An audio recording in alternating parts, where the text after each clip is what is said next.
at all. I'll tell you who else is angry. Geri Halliwell, because Christian Horner's marriage is now in crisis after hundreds of pictures and WhatsApp messages were revealed by an anonymous leaker.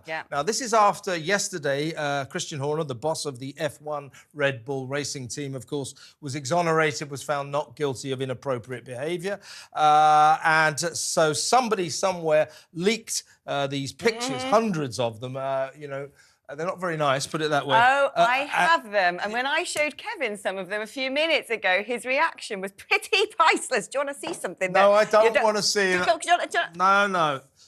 Now, Christian Horner obviously denies all wrongdoing, but we do hear that Geri Halliwell, or Geri Horner, his wife of 9 years, is understandably not at all happy, and she probably won't be going to Bahrain for the Grand Prix. Well, I mean, he denies all of this still. Somehow says it wasn't me, I've done nothing wrong. I mean, I sort of sat up at 4 o'clock in the morning when this file dropped in my phone and sort of looked through some of them. I mean, what stands out is the man has poor grammar and can't spell, so it's definitely not Chat GPT or something, because that's clearly some human at the other end of this. There are some pictures in there that I can't unsee. But I think it's going to be... Now you've shown them to me. Thanks very much. Right, let's talk about Joe Biden, shall we? It's a big story, this, actually. Yeah, that earlier on in this week, with an ice cream, old Ice Cream Joe, never says anything without a sort of cornet rammed up his ancient face. He said that he thought that there would be a ceasefire by this weekend, and was very confident that Israel... Anyway, what's happened is a convoy, an aid convoy of trucks has gone into Gaza. You can see from the aerial pictures, thousands of Gazans, Palestinians, just swarming onto these trucks to try and get food and water, I guess.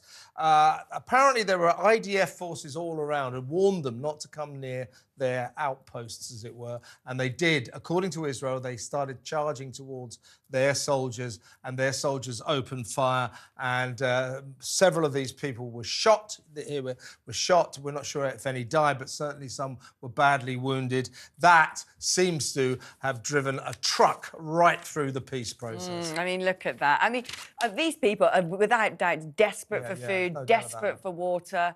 There's no rule of law there, of course, right now. I can't imagine they've got bobbies on the beat and stuff like that. Not that I doubt Nor do we. Nor do we.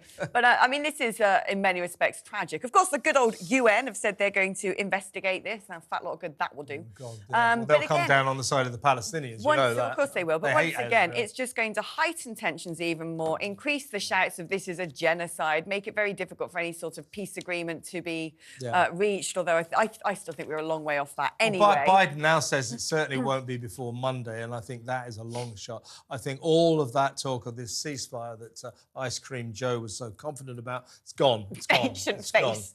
He's stuffing his ice creams into his ancient face. I like that. What a ridiculous man he is. Right, this has been a big story all week. The play, Slave Play, in the West End starring Kit Harington hasn't even started yet, by the way. So they're going to have these black-only nights, which you and I have quite rightly said surely is against our race laws. That's racist. White's not allowed. That's apartheid. And it's apartheid, segregation. Anyway, they've already called off one of these black nights ahead of the event. But I think the big development, and I'm with Downing Street on this, they've said that this entire idea of only blacks in an audience is divisive, concerning, and then they say the magic word, wrong. And it is wrong. I mean, I keep saying this, Alex, it's obvious. So if we can do this, can someone stage a play in the West End and say it's whites only now? But also, look, I appreciate Rishi Sunak saying, was the spokesperson saying that the arts need to be inclusive and open to everyone. That's a really nice word soup there, Sushi.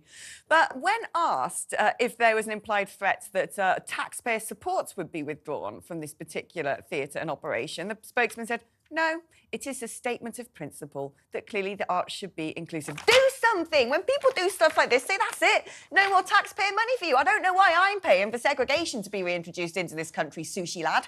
No, not enough. I think this is against the law and should be investigated. Absolutely. As Can I you say, imagine if it's the other way around? Whites only night at the theatre. Just think about that.